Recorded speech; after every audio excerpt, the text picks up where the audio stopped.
काकी जी एक मध्यम वर्गीय परिवार की मुखिया थी। वे अपने बेटे शुभम और बहू सीमा के साथ रहती थी। काकी जी के पति की मृत्यु बहुत ही पहले ही हो चुकी थी। शुभम और सीमा की शादी को 5 साल हो गए थे, लेकिन अब तक उनकी कोई संतान नहीं थी।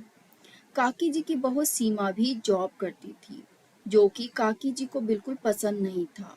वे जल्द से जल्द दादी बनना चाहती थी, लेकिन सीमा और शुभम ये अच्छी तरह से जानते थे कि अभी सीमा का जॉब करना कितना जरूरी था।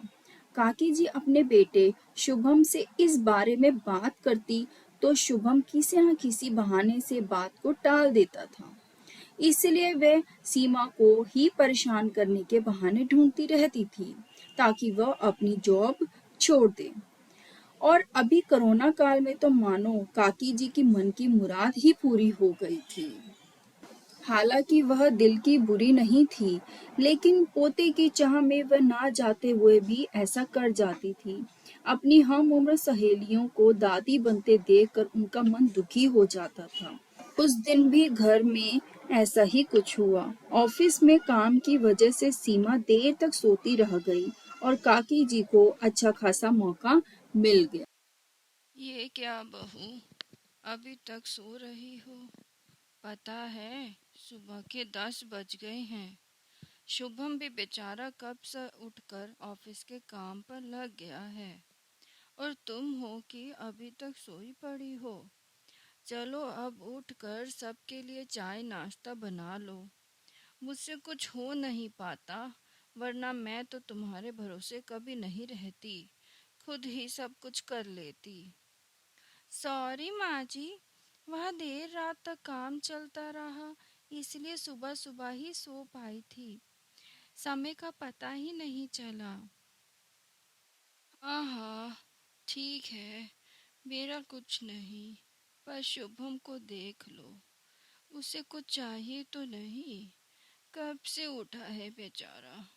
हे भगवान, मुझे जल्दी से ठीक कर दे ताकि मैं अपने बेटे का ध्यान रख सकूं।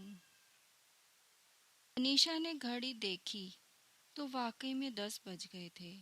आज उसकी आंख कैसे नहीं खुली। वह जल्दी जल्दी अपने काम निपटाकर हॉल में आई तो शुभम अपने लैपटॉप के साथ ऑफिस के काम कर रहा था। उसने किचन में जाकर चाय नाश्ता बनाया और फिर अपनी सास के कमरे में आई तो उसने सुना कि सास अपनी सहेली शारदा से बात कर रही थी। अरे शारदा, तुम भी अपनी बहू को ज्यादा सर पर मत बिठाओ। बहू को ज्यादा उड़ने दोगी तो कल को अपनी नौकरी के चक्कर में वह तुम्हें ही घर की नौकरानी बनाकर छोड़ेगी। मैं तो भाई शुरू से ही सीमा की नौकरी के खिलाफ थी। अब करे नौकरी शौक से और साथ में घर के काम भी।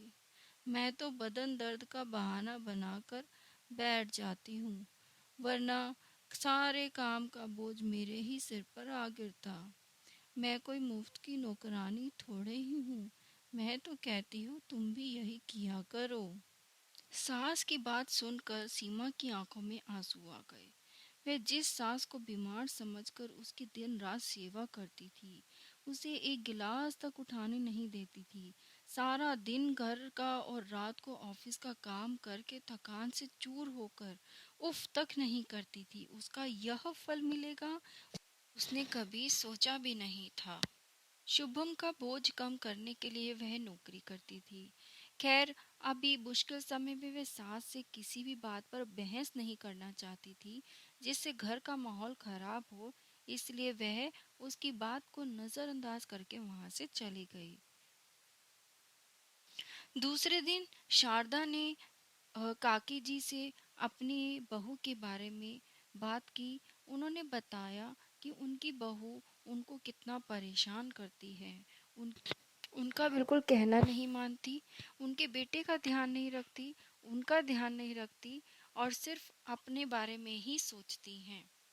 यह सुनकर काकी जी को समझ में आया कि उनकी बहू उनका बहुत ध्यान रखती हैं। उनके उल्टे जवाब पर कोई जवाब भी नहीं देती हैं और उनका बहुत ध्यान